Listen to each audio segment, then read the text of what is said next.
നോക്ക്, മുജാഹിദ് പ്രസ്ഥാനത്തിന്റെ ആളുകള് അല്ലാഹുവല്ലാത്ത ജിന്നിനോട് തേടുന്നവരാണ് എന്ന് പറയുമ്പോ, അതുപോലെ തന്നെ എന്റെ പ്രിയമുള്ളവരെ മലായികത്തുകളോട് തേടുന്നവരാണെന്ന് പറയുമ്പോ ഒരു കാര്യമാണിട്ട് നിങ്ങളോട് പറയാൻ, അല്ലാഹുവല്ലാത്ത ഒരാളോടും ദുആ ചെയ്യാൻ പാടില്ല.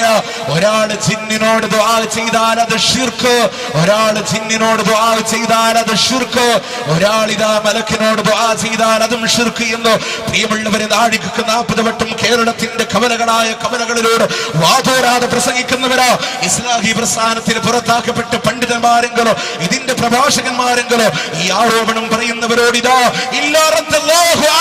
അല്ലാഹു നിങ്ങളുടെ മേലത് മടക്കിയിട്ടല്ലാതെ ഇല്ല.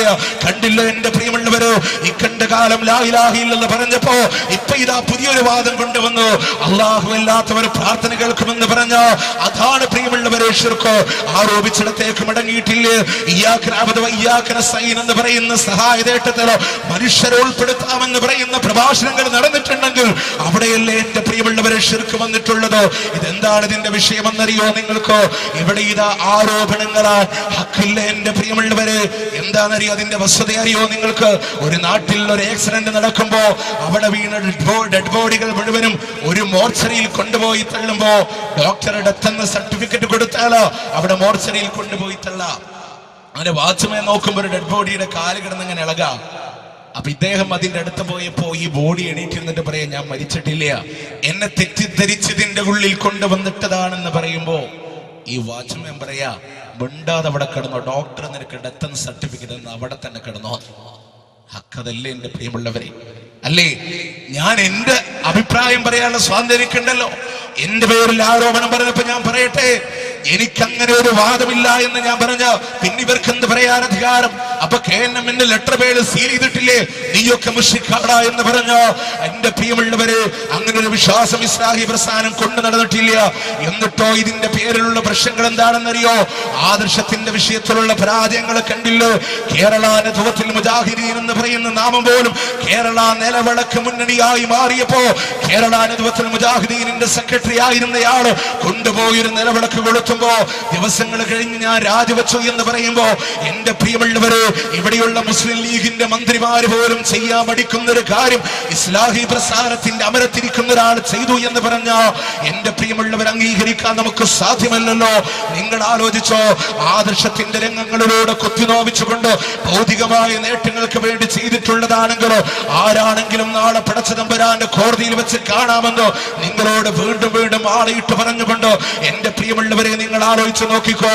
ഇന്നിതാ നിലവില്ല കയത്തിലേക്ക് മുങ്ങിക്കൊണ്ടിരിക്കുമ്പോ അറിയോ, നിങ്ങൾക്ക് അവസാനമായി പത്തപ്രിയത്ത് നടന്ന സംവാദങ്ങളിലൂടെ പരിപൂർണമായി പരാജയപ്പെട്ടു പോയ ഈ കോക്കസിന്റെ ആളുകൾ ഇവിടെ ചെയ്ത വിഷയം എന്താണെന്നറിയോ? അന്നേ ദിവസം കേരളത്തിൽ വലിയ ഒരാരോപണങ്ങൾ പടച്ചിറക്കി. ആരുടെ പേരില്? എന്റെ പേരിൽ ആരോപണം വന്നില്ലേ? അതുപോലെ മൂസ സലാഹിയുടെ പേരിൽ, അതുപോലെ തന്നെ എന്റെ പ്രിയമുള്ളവരെ ബാദുഷാ ബാക്കിയുടെ പേരിൽ ഒരുപാട് ഇസ്ലാഹി പ്രസ്ഥാനത്തിന്റെ പ്രബോധന രംഗങ്ങളിൽ ആദർശം കൈവിടാതെ ഇന്ന് നിലകൊള്ളുന്ന പണ്ഡിതന്മാർക്കെതിരെ ഇതാ അവരൊക്കെ രാജിവെച്ചു പോകുന്നു എന്നുള്ള ശ്രദ്ധ തിരിച്ചു വരാനുള്ള ശ്രമം നടത്തിയെന്നെങ്കിൽ ഇതാ നിങ്ങളോട് പറയാ, ഒരു തരിമ്പ് പോലും നമ്മൾ ഇതാ KNM ചേർന്നിട്ടില്ല. കാരണം അതിനോട് പൊരുത്തപ്പെടാൻ കഴിയില്ല.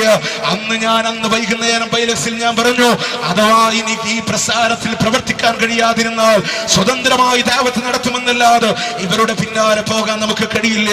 കാരണം നിലവിളക്ക് കൊളുത്തുന്ന നേതൃത്വത്തോട്, അതുപോലെ ചാനലിന് ആശംസ പറയുന്ന ഒരു വിഭാഗത്തോട്, അതുപോലെ പലിശക്ക് വേണ്ടി കേന്ദ്രീകരണം കൊടുക്കുന്ന ബാങ്ക് ഉദ്ഘാടനം ചെയ്യുന്നവരോട് എങ്ങനെ പിന്നിൽ നിൽക്കും എന്റെ പ്രിയമുള്ളവര്? ഈ പ്രസ്ഥാനം ഇതാ പലിശ ഹറാമാണെന്ന് പറഞ്ഞപ്പോ, 36 വ്യഭിചാരത്തിന്റെ ശിക്ഷയുണ്ടെന്ന് പറഞ്ഞപ്പോ ബാങ്കിലുള്ള ജോലി പോലും വലിച്ചെറിഞ്ഞുകൊണ്ട് ഇസ്ലാഹി പ്രസ്ഥാനത്തിന്റെ അണിയിൽ അണിനിരുന്ന ആളുകളോട് ഇപ്പൊ ഇതാ ബാങ്ക് ഉദ്ഘാടനം ചെയ്യാൻ ഔദ്യോഗിക നേതൃത്വത്തിൽ ഒരാൾ പോകുന്നുവെങ്കിലോ അതിനോട് യോജിക്കാൻ നമുക്ക് കഴിയില്ല എന്റെ പ്രിയമുള്ളവര്. അതുകൊണ്ട് ആരോപണങ്ങൾ നടത്തുന്നവരാരായിരുന്നാലും ഇസ്ലാഹി പ്രസ്ഥാനത്തെ നോവിക്കണ്ട എന്ന് പ്രത്യേകം എടുത്തു പറയുകയാണ്. അതേതയാർ സെൽഫിക്കാരനാണെങ്കിലും ഏത് കായക്കുടിക്കാരനാണെങ്കിലും ഏതാരപ്പടക്കാരനാണെങ്കിലും ഞങ്ങളുടെ മനസ്സ് തൊട്ട് നിങ്ങൾക്ക് നോവിക്കണ്ടായിരുന്നു എന്നെന്റെ പ്രിയമുള്ളവരോ, പ്രത്യേകം നിങ്ങളുടെ ശ്രദ്ധയിലൂടെ പെടുത്തുകയാണ്. ആർക്കെതിരെ ആരോപണങ്ങൾ പറയുന്നത്? AC റൂമിലല്ലാതെ പുറം ലോകം കാണാതിരുന്ന പലരും ഈ കേരളത്തിൽ നിന്ന് നാഡീസ്പന്ദനങ്ങൾ അറിയുന്നു. ഇതിന്റെ മുക്കുമൂലകളിലൂടെ ജീവൻ പണയപ്പെട്ടോ ദേവത്ത് നടത്തുന്ന ആളുകൾക്ക് അറിയോ? നിങ്ങൾക്ക് പല വേദികൾ കല്ലേറുകൾ പൂമാലകളായി കടന്നു വരുമ്പോ ഹെൽമറ്റ് ധരിച്ച് പ്രസംഗിക്കേണ്ടി വന്നപ്പോ, നായക്കുരണപ്പടി ദേഹത്തിലേറെ വന്ന് പ്രസംഗിക്കേണ്ടി വന്നപ്പോ അന്ന് പോലും പതറിയിട്ടില്ല. അതുകൊണ്ട് ഞങ്ങൾ പറയാ, ഏത് കള്ളാരോപണങ്ങൾ നടത്തിയാലും ഈ ഉമ്മത്തിൽ നിന്ന് സത്യത്തിന് വേണ്ടി നിലകൊള്ളുന്ന ഒരു സമൂഹം ഉണ്ടാകുമെന്ന് പ്രത്യേകം ഓർമ്മപ്പെടുത്തുകയാണ്. ഇനി ആരെങ്കിലും ഒക്കെ വലിച്ചുകൊണ്ട് ആഘോഷിച്ചിട്ടുണ്ടെങ്കിൽ ഞങ്ങൾക്ക് പറയാറുള്ളത് അള്ളാഹുവിന്റെ മാർഗത്തിലുള്ള പ്രബോധനമാണ്. അത് മുറുകെ പിടിച്ചുകൊണ്ട് ഞങ്ങൾ ജീവിക്കും. എന്റെ പ്രിയമുള്ളവര്, ഭൗതികമായിട്ടൊന്നും നമുക്ക് നേടാനില്ല. ഇതാ പ്രമാണിമാരെ കണ്ടുകൊണ്ടല്ല, പ്രമാണങ്ങൾ കണ്ടുകൊണ്ടാണ് നമ്മൾ ഈ